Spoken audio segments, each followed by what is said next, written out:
Today we're adding some bounce to your edits. I'll show you how to create a jumping text animation in InShot. This is great if you want to draw attention to something fun or important on screen. Let's get started.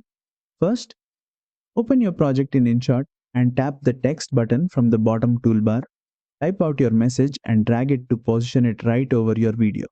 You can place it anywhere, top, center, or bottom, whatever works best for your layout. Next, customize your text. Tap on font to choose a style, play around with the color, size, boldness, or even add a background if you want it to stand out more.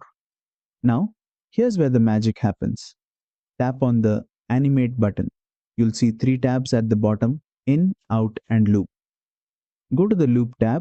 To make the text jump continuously, tap on the inverted arrow button.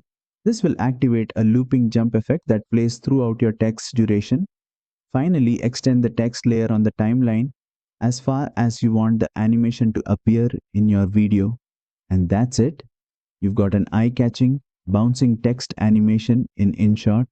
Super easy, super fun. If this tutorial helped, don't forget to like, share, and subscribe for more easy InShot editing tricks.